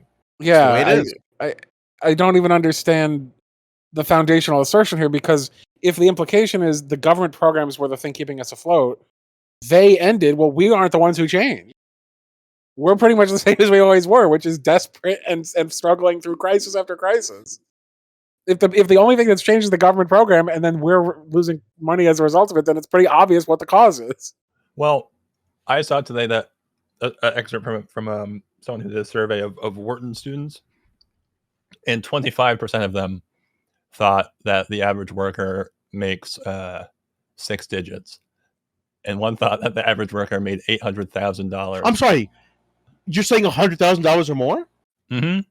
So maybe the people who wrote this think that a few grand is enough to get you through 2.5 years of a pandemic. The average household doesn't even make that. The Wharton School of Economics, is that what you're referring to? Yeah. I mean, it's just one of those things. Are you sure they weren't asked what their family makes? Yeah, exactly. It's one of those things where Bill Gates thinks a banana costs $10. It's just because they're so removed from the actual cost of things because they have no financial. But as you say, these are the professional managers who make a career out of scolding people for being poor by employing them and keeping them poor. Yes, because they have to believe that, or else they would recognize that they're all evil. Right, otherwise they'd kill themselves Neil Breen style. Right, exactly. Whether or not they actually believe it, they need to believe it for their own sanity. So someone like this can't really like be a leftist or like make a left critique because it would be too self-destructive. So I would never expect someone who's attending a school on like how to be Slytherin or whatever to be like, but hold on, is this true? No, they can't. They're trapped by the blinders of their profession. It's not like every economist is right wing, but every economist who gets employed is, because otherwise they're gonna fight their own purpose. But they could have been just a bit closer to true north. Yeah. All right, well, this was fun. Yeah, and it's not over yet. From the New York Times next. Patient in groundbreaking heart transplant has a violent criminal record. It's like the Simpsons episode where God damn it. Snake's hair goes and gets on Homer, and this is a very famous old like myth or story or wives' tale about like the criminally insane having their organs transplanted. There's genetic memory in them that'll make you a killer. That is crazy. Which of like the 6 different serious problems with this headline do we want to start with? Because this one has so much wrong with it. Like, what's the obvious implication, right? That this person doesn't deserve the heart because they're a violent criminal. Yeah, they should have the heart taken back. Except that the reason why it's a groundbreaking transplant is probably because it's a dangerous experimental procedure, and you would do it to someone who, if they died, it's not a huge deal. Exactly. The only person. This is like saying, the Suicide Squad members have a violent criminal record. Like, yeah, that's why they were chosen. No shit. That's the whole point. Oh my god. Central concession of film, bad. Yeah. 2. It's implying that people should only get heart transplants if they're like models of society, instead of recognizing that they almost always make this decision based upon the medical need of the individual, not upon some sort of social judgment on the individual. Yeah. So if someone is going to die in like a week without the heart, then they're going to get priority over someone who dies in 6 months without the heart because there's more time to find a heart later. So they're misunderstanding it to be like some sort of, a hippo-headed god with like the scales of justice has to weigh your heart against a feather to see if you get the transplant. That's not how medicine works. And it shouldn't be how medicine works because we're not assholes like that. Because that's insane. kind of are assholes like that. Third, if it's a record, it implies that they've already done whatever time they're going to do for their crimes. So once again, we would be like extra punishing beyond what the legal system had already punished them for, which is what basically the right wing wants you to just shoot all criminals, no matter what their crime is, for it to any degree. No matter Yeah, they want them to get fucking like Michael Brown. It's if the guy did the crime and did the time such that it's on his legal record, then he is no further guilty of anything that he's already been punished for. There's nothing to talk about. It's already done. You don't get extra permanent passive penalties for the rest of your life for having done a crime behind you that you've already done the time for. Surely. Otherwise, what's the point of law? Surely it's recent though, right? Oh, for fuck's sake. It was an assault 35 years ago, the subheading says. That's what I just posted. It wasn't even like a murder. It was an assault. A violent assault. This is so insanely masked off and vile. We are moving. I like that you alluded to the phrase "do the crime, did the crime do the time." Yeah, that's like old head conservative view right. of law and order, and it's supposed to be that's the new school. The new school of crime and punishment is: did you do a crime? Die. Right. It's just pure fascist, like genocidal rhetoric. Branded with a scarlet letter. Your life and freedoms are forfeit. It's the people who want, like, conservative law and order. It's the people who want everyone who like pissed on a sidewalk and got like a sex offense mark against them to be like identified in the neighborhood. It's like, first of all, that's not even just people who are like child molesters or whatever. And secondly, if they've already been punished by the state, which is probably already massively disproportionate to the crime as our state tends to do, why the fuck are they like wearing a scarlet letter, as you say, for like the rest of their life? Let them be humans, or else just throw them in jail forever because you're not letting them be humans. This is to me like the whole thing that undergirds why January 6th is so funny, because this view is basically what like Stalinism was. So everyone's acting holier than thou, so they can get rid of the people they don't like, until suddenly the rules change and what you're doing is ruled as the evil, and then they come for you. So like January 6th, like we don't like people trying to corrupt our country. So they try to take over the country, and they get arrested. Like, wait a sec, but I meant other people. So, like, this is an intrinsically insecure position, because you're definitely afraid that when you eventually get caught up for your crime, you'll get killed the same. You want to kill everyone before they can kill you. And this is especially true. What I'm about to say is especially true a long time ago, but it's certainly still true now. The American legal system is deeply flawed. There are many people who have criminal records who pled to those records falsely because of the way our bail system is fucked, or because of the way that our prosecution system is fucked, or because of our voracious need to fill our for-profit prisons. Saying someone has a criminal record doesn't mean they even did the thing. We're not living in a society where it's like 1-to-1. If they have the record, then that's a valid statement of fact. But according to these assholes, if they admitted to the crime, they admitted to the crime. That's enough. No, it isn't, though, because false convictions and false confessions are rampant. What I'm saying is, to the conservative brain, if they admitted, that's enough. They did it. Okay, but forget the conservative brain. To the people at the New York Times who think they're like centrists or libs, this is pushing a completely insane assertion that the United States legal system is like 1-to-1 true. That they don't get false convictions, that they don't get false confessions, that people aren't rotting in prison where there's like evidence that could exculpate them at any moment, that we just are sitting on and aren't using or don't bother to figure out. Saying that someone has a criminal record is not a good reason to in any way treat them worse. Because even if they had it, it wouldn't be, and we don't even know any reason to believe that that's true. It's like saying, okay, how many people in apartheid South Africa had criminal records? Yeah, lots. The state itself was doling out those criminal records, and it was an evil state. Right. When America is not that different. When the state criminalizes activism and trying to fight for change, you're going to have a lot of people who are quote-unquote criminals. So until you had a state that was even remotely trustworthy, especially its legal system, what does it mean to say that someone has a criminal record? Because I don't trust the state to administer the law efficaciously or fairly or ethically. So what does it matter if someone has a criminal record? The only question would be, did you prove what they did had a very specific meaning or context that you can then elaborate beyond just saying the state says they're criminals? Like, I'm sorry, I don't trust the United States to administer law and justice fairly because it's shown it can't, and it's shown it can't for centuries. So saying, okay, someone had a criminal record, all right, throw him in the gutter. But all that matters is, did the guy end up getting the heart transplant and live? Because that'd be cool. I believe it was successful. I think it was a pig heart. Yeah. What a shame. Really? The New York Times is implying that it's a shame that saved him. Yeah. It should have gone to someone pure of someone else deserved that pig heart. Yeah. Come on. This holy pig heart. Only angels could have gotten this pig heart. Only angels don't have to pig. So if he doesn't, so if someone who's innocent, like, and got that pig heart later does a crime, do they take it back? Is it like, no, you don't deserve this pig heart anymore? Just RoboCop just blows his head off. Yeah, I'm his not heart sure out? we'll ever get to the dystopic state where like transplants get recalled on crime. I don't think we'll make it as a civilization. So like, if someone does a before criminal that. after their pig heart gets transplanted, is it like they got one over on us? Yeah. They managed to do the crime after they got the heart. Now it's too late.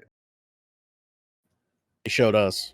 Yeah, they're just talking like the pig heart is like a, like a paladin artifact. from Right, they're talking about D&D. like this is a quest Yeah. reward.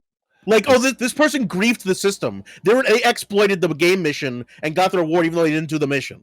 It's like it's not a reward. It's not like for fun. We're rewarding this person. They were gonna die otherwise, and they have rights as a citizen. I will also point out something fairly subtle. This is David Bennett Sr., which means he has probably a wife and at least one child. David Bennett Jr. So this is not So like someone who is a lifetime thug who's just like rotted in prison until the moment they got this heart. they're a product of crime, Alex. What I'm saying is this person has like a family. They have at least one, probably multiple children. They're not in a position in life where they're likely to do any further crime. They're not pointing out the obvious, which is that the overwhelming majority of violent crimes are committed by people between like 15 and 35.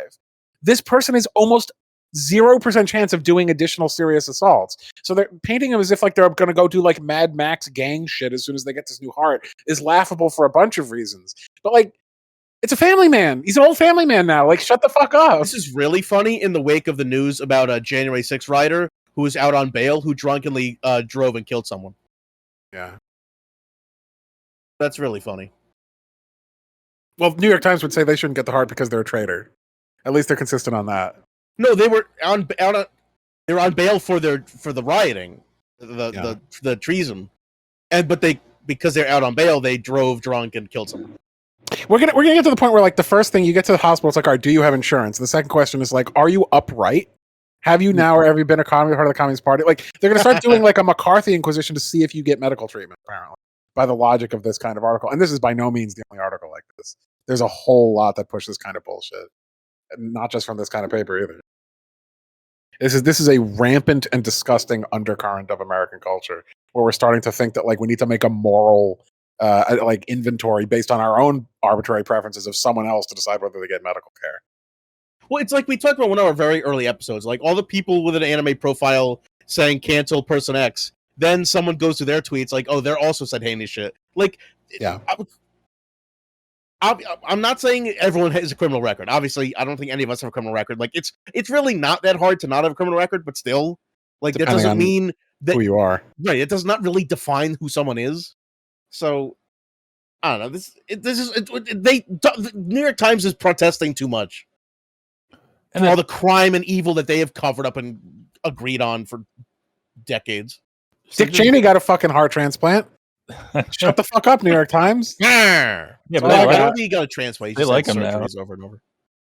Whatever. He got extreme invasive medical care despite millions of blood on his fucking hands. So I mean, really, what degree of crime do we stop giving medical care to people? Yeah, but he was a leader, Alex. He wasn't just some schmuck.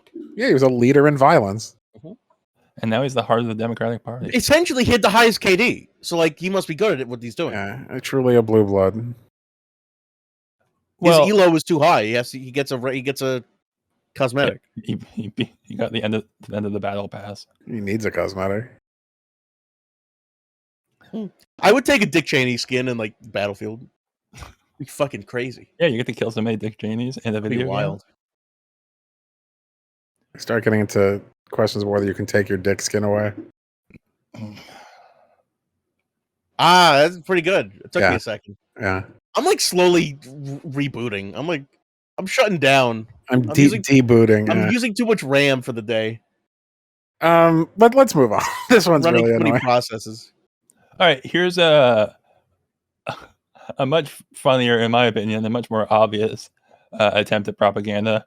Not just because of the source that it's from, who pretty much only does that, and crazy right-wing tabloid crime fear-mongering stuff from New York Post.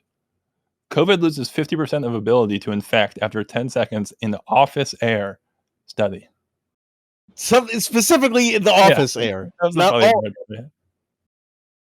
All right, so yes, you are much less likely to catch COVID if someone coughs, 6 feet away from you versus coughing down your throat. There's ways you can play with stats, and this is a really ridiculous one. Even besides what you've already pointed out, which is like there's nothing to do with the fact that it's an office. It's common sense. It doesn't take 2.5 years of research to figure this out. That's why social distancing is a thing that we figured out like within a week. No matter what your politics are, you could use this to argue your case. Because if you're like a capitalist conservative asshole, you could be like, okay, so everyone get back to the office.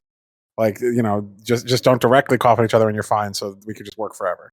If you're like a pro-mask lib, where that's the only solution instead of actually like distributing vaccines worldwide, then you could just say like, all right, as long as everyone wears their masks and as long as everyone is like a good, responsible non-chud, then we won't spread the disease and now we'll be good, virtuous libs. And if you're like a socialist, you could go, okay, well, it still has the other 50%, so maybe we should actually solve this. Like, there's nothing you can think which isn't supported by this sentence, is all I'm saying. Because it's a basic fact. It's not politically loaded. It's just like, yes, molecules in the air that viruses which need things to survive on will die if they don't get exposed to a thing. Because it's basic science. It's basic virology. It's not a political statement. But it's also meaningless because in 10 seconds, like let's say someone sneezes, in 10 seconds it's already gone as far as it's going to go. It only takes a few seconds for it to travel the whole distance. Right, but that's kind of what they mean. And they've exhaled again at that point.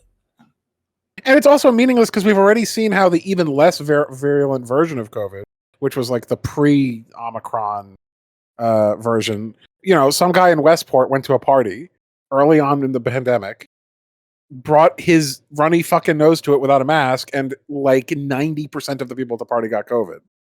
So that one person spread it to, I believe, 50 people at a party. Because every time because every time he exhaled, not everyone waited the full 10 seconds. Yeah. So realistically, under normal conditions, whether it takes 10 seconds or 5 seconds or whatever, it's not really the question. We've demonstrated that it's an extremely viral spread. It has an extremely high rate of transmission. Whether or not that rate is reduced after 10 seconds is not relevant because that's not how humans interact. We're constantly within 10 seconds breadth of each other in any kind of enclosed space. Unless they're saying we need to all go back to our fucking fallout shelters. I don't see how this even helps us. Like, how does this help us in any way? Like, what is this telling us? Nothing. It's in New York Post. What do you expect? We also didn't need a study for this. It's like the 5-second rule. It's not. It's pretty basic. Can you, like, they put the tech study on the end to give it some chutzpah, to make it feel like it's a verifiable, backed up fact. But can you just put study at the end and just like claim that it was meant to be like an imperative for the reader? Is that a way? Yeah. Because it's just language, right? I think you could put it even less honestly. It could be study needed. You could just be like, study? Question mark? No, I think that's just convention for like, we reference a study in this. I thought of this in my study. Yeah. My nickname among friends is study. Yeah.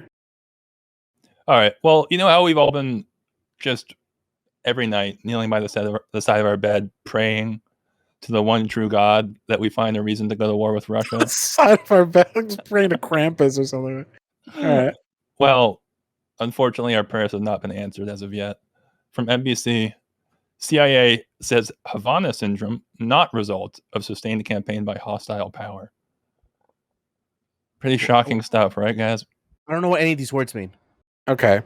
So the Havana syndrome is a assertion by the US deep state that its spies and agents have been getting brain poisoned by radiation gamma rays shot by Cubans. This is a real thing. And it's not in the Cold War. It's from like the last year or two. By who?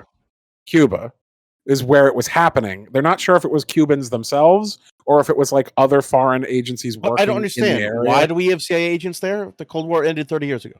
Because it's Cuba and because we're America. Yeah, we have an embassy. And also it started happening in China, so they're like, the great communist powers are conspiring to fry CIA guys' brains. But Chapa made fun of this extensively, and they're almost certainly correct. It's like 6 people wanted to like go home early and so they came up with like a brain disease You problem. said they have a migraine? Yeah, they're like, I have a migraine, and it must have been X-rays shot by lasers from Cuba. So they're trolling their own deep state. Yes. Because they want to get out of work because work sucks. But interestingly, the deep state seems to have caught on, and even though they could have tried to continue using this as like a fuck Cuba thing, it was so laughably like falling apart as they tried to do it that they couldn't even do that. So they're just like, no, it probably wasn't. It's just retarded. It's just a stupid fucking thing. And because like Cuba actually cooperated, because Cuba's like, we don't want to get fucking nuked over this bullshit. So Cuba had like 300 like dedicated scientists like working around the clock to try to figure out what the fuck it could be. And they turned over all their data to the US to prove their findings. And the US is like, yeah, there's nothing. This is nothing. No one even has the technology to do this. I wish I had that kind of courage to just make up a spy attack on me at my office job to get a day off. Yeah, they invented a 007 like laser pen that could like shoot brain cancer across multiple miles like into a specific target person's head to give them migraine. That's what they're actually asserting was happening to them, and they were claiming it was by some foreign powers agents. I mean, I don't know. Like, you ever wanted to get off work that badly? But this is what you cook up? What I love is how NBC News like uses as many unclear non-proper nouns as possible. Yeah, this is complete gibberish if you don't already know the entire story. First, they use a double negative. It's not the result of a sustained campaign by hostile power. What hostile power? Right. Like they so tried to cover this, cover this under the rug. Despite the fact that Havana is a place in Cuba, meaning they're already implying Cuba, even though they say not by hostile power. So they should really be saying not Cuban or any other powers. Like they're kind of disguising the obvious if you're familiar with this thing in the first place, and if you're not familiar with it, that's complete gibberish anyway. Well, there are more unclear article titles out there from the New York Times. What's happening on the left is no excuse for what's happening on the right. Wait, what? I was certain it was going to be the opposite.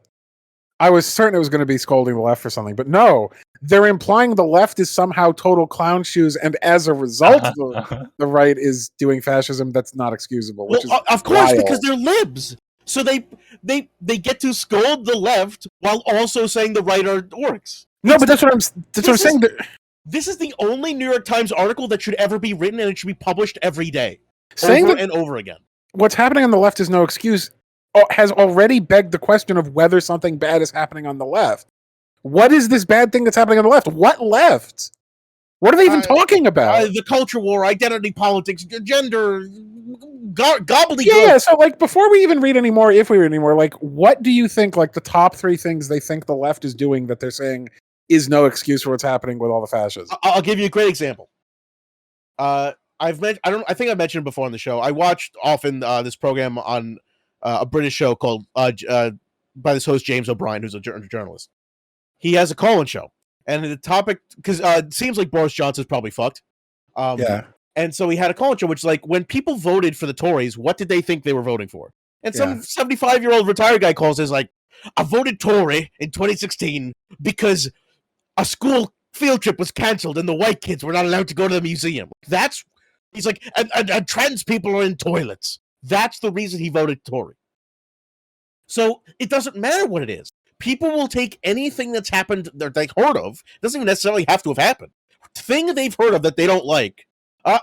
Must be the left doing it. That's why I have to vote right wing. It doesn't have to be a real thing. Who was the woman who preceded Johnson? Theresa May? Was Theresa May like, I'm going to kill trans people? Or like keep them out of your toilets? Was that even a thing for them? No. What the fuck is he talking about? What would the trans thing have to do with why he voted Tory? Nothing. Exactly. They're total non sequiturs because they're totally detached from reality. It does. The left literally, as we've talked about, like doesn't exist. What the left's doing is it's so bad. Like the British center right did exactly what the American center right did in killing their own left. Like Sanders is only like a centrist by an international perspective, but for the United States, he's like a communist. So when the Democrats made sure he was smuggled, strangled in his crib both in 2016 and 2020, we didn't even need the Republicans to kill him. The center-right Democrats took care of him for the Republicans. Well, it's not even a conflict between them. The irony is that in in the UK, the Labour also killed their. That's what I'm saying. Their Labour Party, which is not that different than our Democratic Party, it has a small left contingent and a large center-right contingent. The center-right contingent there also destroyed their own left intentionally, like almost openly. We're getting bogged down in what's left or what's right. The point is, this is a perfect way to do nothing but claim outrage from whatever direction. That's where I'm going. In both contexts, we had a very brief vignette where it looked like there was going to be a left. Now there isn't. So in neither the United States nor Britain is there like a modern, highly functional left wing at all. So this, to me, is like, well, who are they talking about? And what did they do? Is it just, as you've suggested, Jay's, like a culture war, the social left, like the people who are calling for LGBT yes, rights? The purple hairs. Like, everyone's boogeyman. Everyone's like, Baba Yaga, like college grad. The generic Dems supposedly also support the same thing, so that's not like a far fringe position. Like Hillary Clinton supposedly supports the purple hair people. Well, I mean, no, she doesn't, really. but she says she does. You know, like the centrist and the right wing parts of the Democratic Party are also like, yes, we're for most supposed social issues. So what? How is that the left? I don't even understand what that means. What have they said? Like, no, are they like TERFs? I don't think the Democratic Party are like TERFs. I don't know who these, like, what are these left positions and who is taking them? I don't know what they're talking about because I don't know what this American left is, other than like a sort of an untapped general ennui of the American public that has no political party or politicians to represent them at the moment. Yes, you're answering your own question. The ennui has been turned into the left boogeyman. Uh-huh. People are unhappy with the system, and that's the left's fault. That's what's been successfully sold. Seems to me like it's been the boogeyman for more than 10 years at this point. The most likely guess I'd have is like a censoring cancel culture. Yeah, students don't like the First Amendment. It's all the same gobbledygook horse shit. Like, we don't have to guess. We know it's this. You can't be a hateful right-wing conservative because your free speech is being shut down. Everyone's getting called racist. It's not fair. Like, except that you can, because clearly it's winning. Yeah. But yes, winners claim their victims all the time. I don't think it's Trump ever is the most whiny bitch ever, and he won. In our lifetimes, it has never been easier to be an open mask-off racist. And yet, like, socially, people feel it's the hardest time to be that. Even though they're wrong. Even under Reagan, who was like the most conservative president we've ever had, they were still using dog whistles about racism. Well, the dog whistles are basically over. People are just openly chanting for like fascism and race riots and shit. So like, what? I understand like New York Times is going to whine about cancel culture, but like the conservatives are doing like really fine being open reactionaries and racists. But this article is trying to pretend it's not conservative by saying what the right's doing is also bad. Yeah, I don't. The person who wrote this doesn't think they're a conservative. They think they're a rational third way liberal. Yeah, they do, because that's what almost every New York Times thinks it is. But it's even more disgusting than that, because while claiming, oh, it's no excuse, like the right has to answer for its own crimes, like, okay, I guess, but why are you even drawing a thread between these things that have nothing to do with each other? Like saying like Antifa sometimes, lit a mailbox on fire or something is no excuse for the fascist protesting. It's like, yeah, that's true. It also has no relationship whatsoever. If anything, it's trying to oppose it. Yeah, it's but you're acting like this has to be a rational argument they're making. It's not. It never has been. I mean, it's supposed to be. It is the New York Times. Like, this isn't like, the National Enquirer. It's supposed to have some sort of coherent logic. Right, but it hasn't. It hasn't for decades. It's just as gutter trash garbage. It's essentially the Daily Mail. It just thinks it's not. It's also written in a way that seems to be intrinsically sympathetic and pretty openly coddling to the right in the way that they chose to structure it. Because it's like, hey, okay, right wingers, we know left is being really mean right now, but you can't let yourself sink to their level because of the way that they chose to, as you pointed out in the beginning, Alex, structure them, put left first and right second. It's just very strange because they're doing the very thing they're saying they're not doing. If the left's behavior, whatever that even is, and whatever left are even pointing to, is not an excuse for what's happening on the right, but it is by implication a factor. It's kind of like saying, there's New York Times is being like the obnoxious parent, and they have two kids fighting in the back of the minivan. And the left is like throwing a hissy fit, and then the right starts throwing a response hissy fit. And the parent turns to the right and goes like, well, look, just because the left's throwing a hissy fit doesn't mean you can throw a hissy fit. Well, that implies the left started it and was worse, even if they're saying it's no excuse, which is completely insane. There's no real left in this country. And to the extent that there is, they're the few people doing the right thing. So this cover for reactionary behavior is completely monstrous, even if they're saying that's not what they're doing. Like the idea that, okay, we want to have basic rights for human beings is a bare minimum position that even centrists ought to hold. Saying that that's like a radical left thing is insane. The cancel culture thing, it has nothing to even do with the left, but to the extent that it does, has no real power, it barely matters at all. And that's like a more recent phenomenon as far as they think of it, than the fucking Trumpian rise of fascism. So they're not even like the cart's before the horse. The cancel culture thing's only really been discussed in a serious way in the last few years, well after Trump had risen to power. So what the fuck are they talking right wing about? invented cancel culture. They're the first ones who go around trying to get people fired. It's not even a left wing thing. But it's been successfully sold to the West as left wing. It's just like someone on the internet is upset that someone else is a racist, therefore cancel culture is a left wing. Look, of course. Look, supporting Palestine is not anti. What's the fucking word? Anti-Semitic. But the perception was that Jeremy Corbyn was anti-Semitic. Of course, it's not true, but that perception became the reality.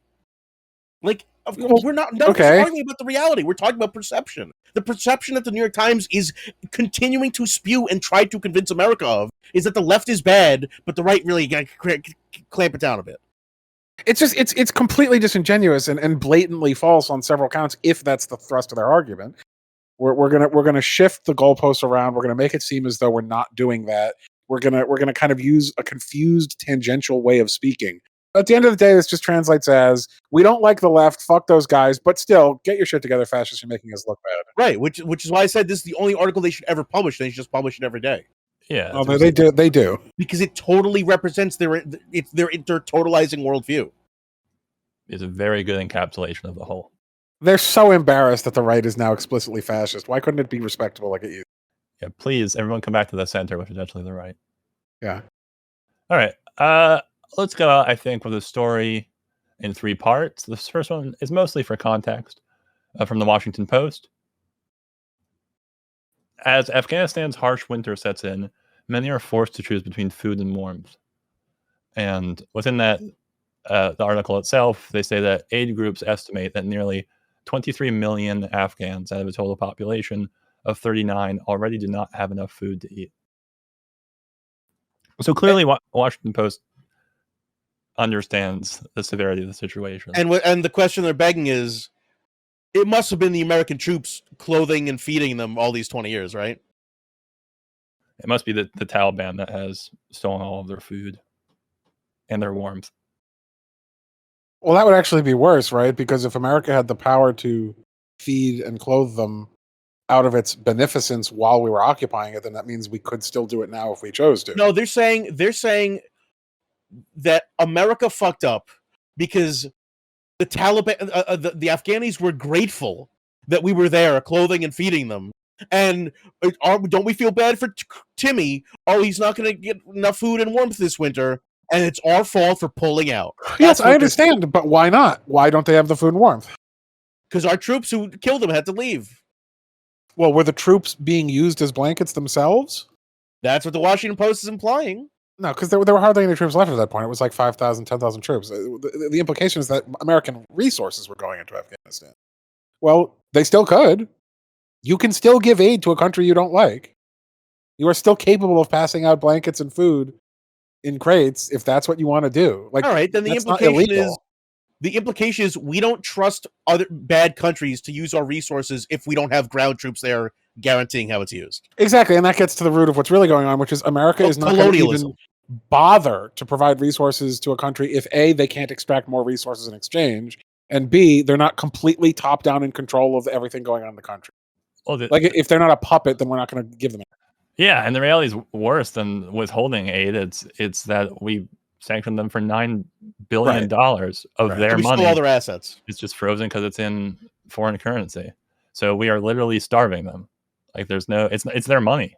Like it's not even like a question of like, are we going to be beneficent? But it's the bleeding heart's fault. It's Joe Biden's fault we're starving. Well, they're sitting on $1 trillion of human suffering that the West really needs. Exactly. I wanted to include that one to set up the context because we all know you've already basically guessed it. This is the next article at the Washington Post chooses to write how to help Afghans without aiding the Taliban, because that is always the central question. How can we possibly take the it's basically it's the same fucking thing as the pig heart article. This is really an extension of all of the like, we don't care how many suffer so long as bad people don't get any grift. Even though our entire economy is built on bad people getting grift. We don't care how many suffer so long as we can pretend like we care how many suffer. We don't care how many innocent people go to jail. If a guilty guy gets away, that's unworkable. We can't have that. That's just how we are. That's who we are as a country. That's our spirit. Our spirit is of a punishing dad. A dad who takes out the whip and hits all the kids with it, even though only one of the kids did something bad. That's our ethic. Yeah, 100%. We are obsessed with punishment, and almost always punishment that does not fit the crime. It just because it becomes that scarlet letter, a black stain on someone's soul, and we can't seem to let go of that. And that's Democrats, Republicans, right, center, even center left in some cases. People have had this so beaten into them from a young age that I want to help people, but of course not like the really bad people. It always has to be by degrees. It's like, no, maybe we help everyone. Maybe if you help bad people, they'll stop being bad. I don't want to get too much into the weeds here, but let's talk about why people would have to choose between food and warmth during a winter. The main reason you have to choose between those two things is because you have one location that is warm and one location that has resources. So presumably that means they have to go out into the cold, the snow, the rough terrain, whatever it may be, to go get food. Whereas if they had not done that, maybe they could have sheltered around like a fire or something. Well, the only reason that this would be true is if A, there's no reliable electricity, and B, there's no reliable vehicles, such that they could, or public transit, such that they could get between point A and B to do that. Well, the reason those things fall apart is when you cut off access to fuel and resources that fuel electrical grids and whatnot in a country. Because believe it or not, Afghanistan is not actually that backward country. I mean, it's run down from war, but its central urban areas where most of the people live actually have most modern facilities, theoretically. So it's almost certainly that this is happening because we're cutting off their access to whatever powers their power plants, or because we bombed or destroyed those on the way out. Well, yeah, we're not currently cutting access to anything. It's just we destroyed every fucking building. Well, I'm pretty sure we are, right? Because we're sanctioning them such that we're embargoing the transportation of certain goods. We may very well be sanctioning the fuel needed to power those power plants. I thought you meant like literally cutting off. Like we still have guys in there hitting the breakers. No, we don't have guys there anymore. That's why I mentioned. What I'm saying is indirectly through economic pressure, we are almost certainly creating these preconditions for no reason, as Aiden was previously alluding to, by doing something like preventing access to the fuel needed to power their power plants, or to the machinery and technology needed to maintain their public transit or to maintain their roadways. These are very easily solvable things. You just don't block those resources and they go back to working for most people. Afghanistan is not a desert. It's got a lot of hills and mountains. It's a rough place to live, but it is by no means uninhabitable. It has many cities in it, and they had fairly modern technology and infrastructure as recently as the 80s. So it's just not the case that it's this is because it's Afghanistan. No, it's because of the sanction. Yeah, there are literally many reports of banks being too afraid of violating the sanctions to give people their money, to let them withdraw money from the bank, and certainly not to go, to get any kind of credit that could tap into those inaccessible funds. Aid groups currently working there can't get money from home because that's American money, and that would be breaking the sanctions. And let's just end with what the U.S. has decided to do, and their great pity for the imminent starvation of millions of children. From CNBC, U.S. announces fresh $308 million in humanitarian aid for struggling Afghans. Which is... They literally put in the word fresh? Yeah, new. Fresh. It's just weird. Because it drives home that, we've always been helping these people. This is just the freshest, the newest. infusion of aid that we're giving. It's just like they dropped their hot new album. Uh-huh. It's just a very weird way of putting it. I've been waiting for this heat. Well, it sounds like they dropped an amount of aid that's less than like a single bomber cost to produce, but okay. This is what, not even... It's like a 30th. $5 an Afghan? It's like a 30th of what we're currently holding from them. Yeah, it's just, that's obvious. I mean, it's obviously not going to work. I don't even know why we're giving aid prior to unfreezing their assets, because that would cost us nothing. Because this is the only way we can get directly into the needy's hands and not into the greedy hands of the Taliban, who, once again, not fans of the Taliban, but they are the government. And so they need money to do things that the government does. I mean, the use of a military to seize power in a state is how governments rise and fall. That's how it works. It's also how we took their state. It's not whether they're good, like on an ethical scale. That's not how governments work. They just seize power with violence. That's what a government is. Like, you don't have to like it. But we're the good guys. Saying the only real state's a good state. Saying is it's a legitimate government. It's like, you really want to go down the road of is it's a legitimate government compared to a foreign occupation? But we're the good guys. Was America the legitimate government? Yes, because this all is filtered through American brain rot, which is that we're the only legitimate power in the world. Yeah. This reminds me of all those articles about COVID where it's like we've sent out 10 million vaccines to the 7 billion people who need them in the world. Like we send out some incredibly inadequate charitable response after creating preconditions that immiserates the world, and then go like pat ourselves on the back for doing fuck all to solve the problem we created. It's just like, it's nothing. That's not going to solve it. That was never going to solve it. This is certainly not going to solve their problem. It's virtue signaling. Yeah. We stole $100 from you and then gave you $1 out of charity. Like, what? Why? Like, at that point, just don't give the $1, because now you're just like being an asshole. Like, before it was like evil for its own, like it had its own logic. Now it's just being shitty. Now it's just like taunting almost. I don't get it. Like, be evil or don't do like 99% evil. Now you're just being weird. Yeah, but people were like more aware and angry this time than they had been in the past, so we had to do something. Like, we've been watching the Yemen situation transpire for almost a decade now, where a bunch of people are starving to death and dying of exposure and lack of housing and lack of medical treatment in a war that we've essentially funded and allowed to continue for almost a decade.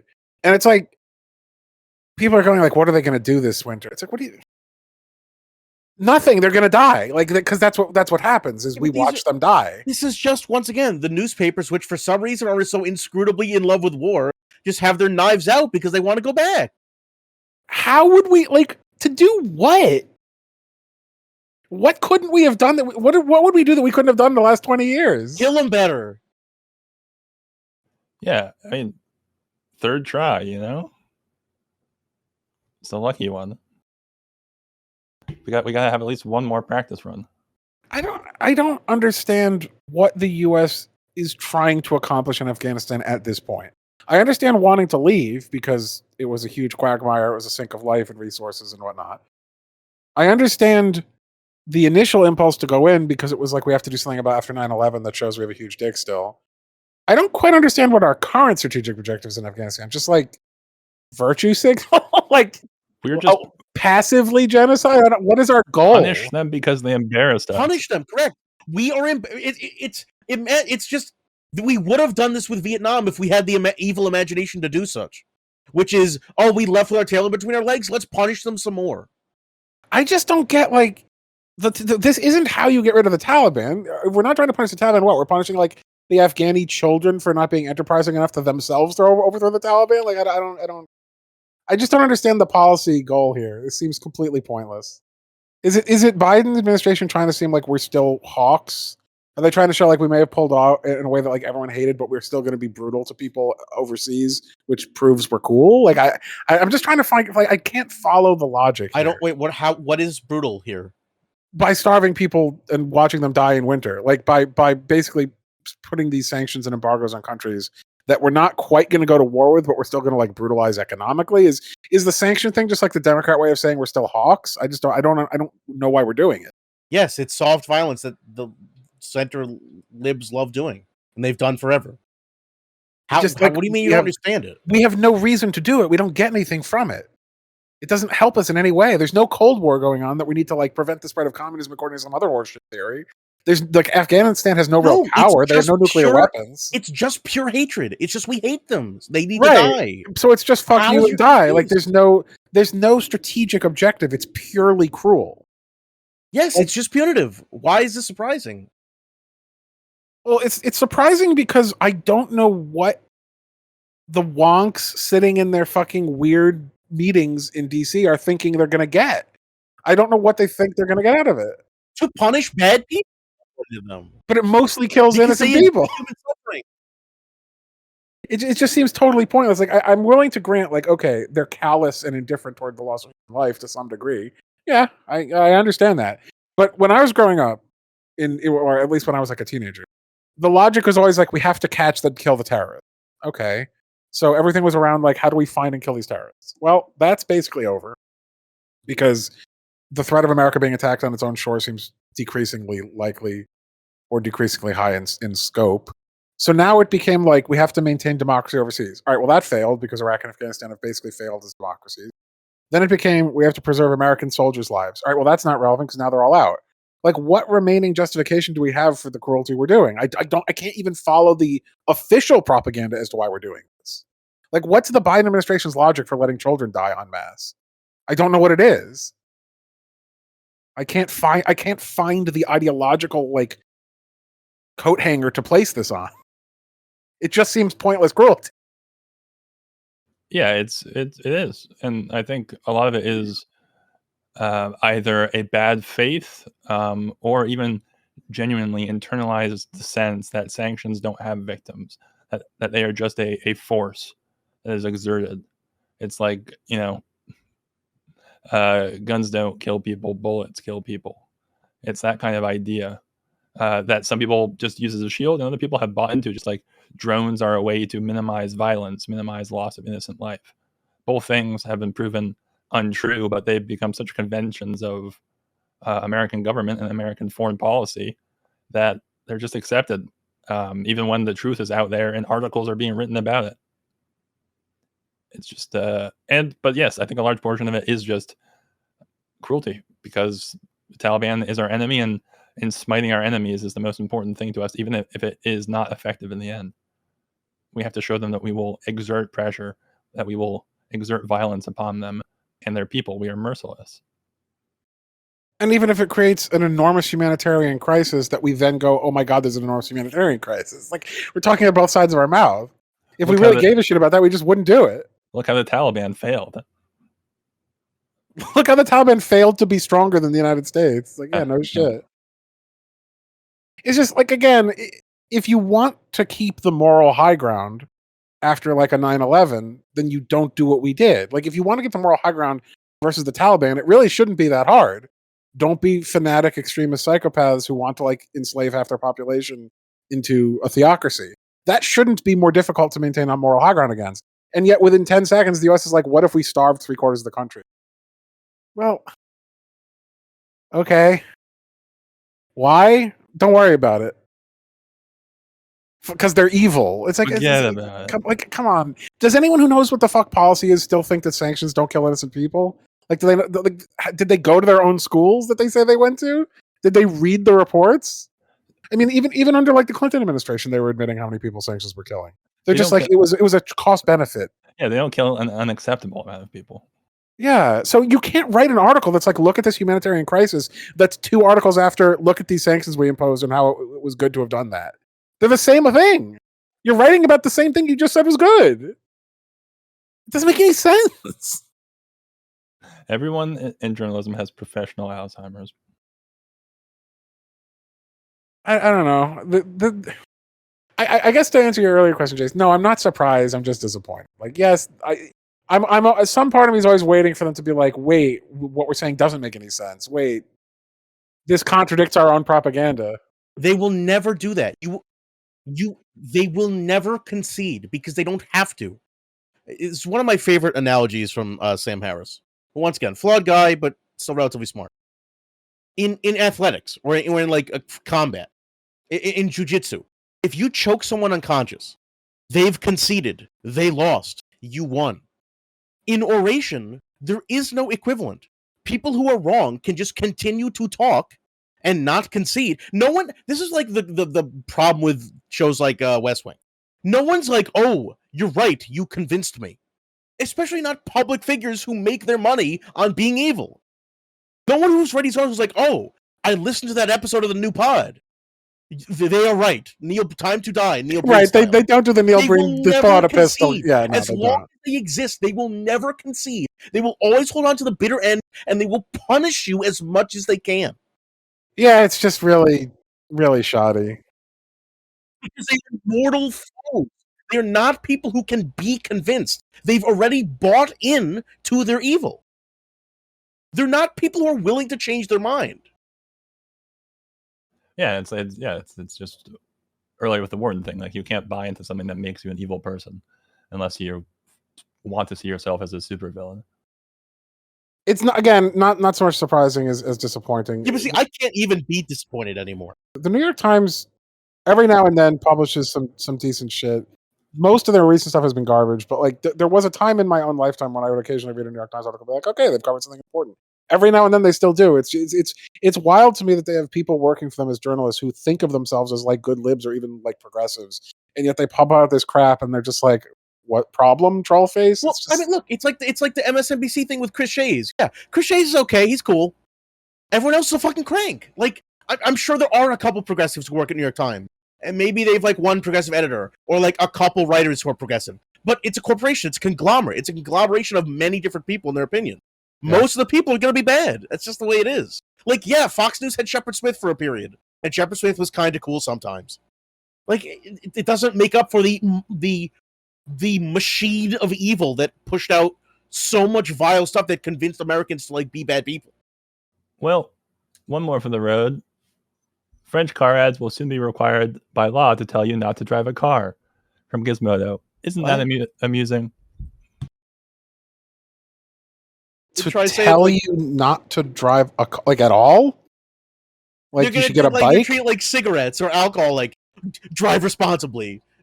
Driving may cause harm to to the body. No, they're saying don't drive at all. It's like, warning, driving a car is bad for the environment. Get fucked. Like, I don't know what else that's going to say. They're treating it like it's a sin tax where there's heavy regulation of the industry and the advertising of that for that industry. Well, I mean, that is funny. Yeah, this is a perfect example, Aiden. This is a perfect example of the article. It's like, the left has gone too far. Look at France and their regulation of the car industry. The leftist EU phasing out. Yeah, exactly. Exactly. And then the guy who called James O'Brien is like, avoid Tory because the French, part of the EU, want to get the cars out of the cars. Like, because the EU is not the biggest neoliberal body in the world. No, it's the left, and that's why we had to get better. My poor car was cancelled. Had to put it out to pasture.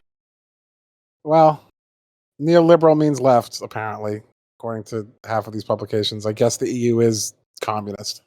And car ad means anti-car propaganda. And cars mean America and the right wing. There's no such thing as an electric car or like just making this more efficient. You have to incentivize people not to drive.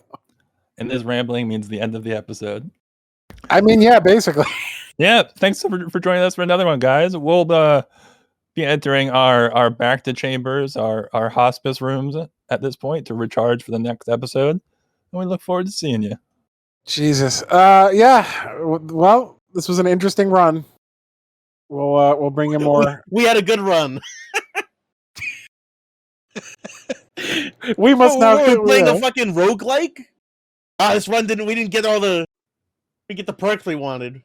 See you next time. I feel like I lost all my power-ups. Didn't gain any. All right. See you next time, folks. Bye.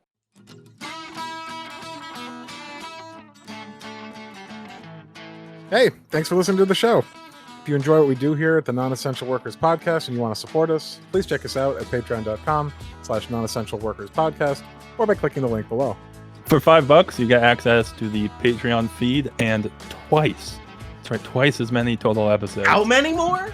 I'll say it one more time for the back. Twice. Anyways, thanks and see you next time.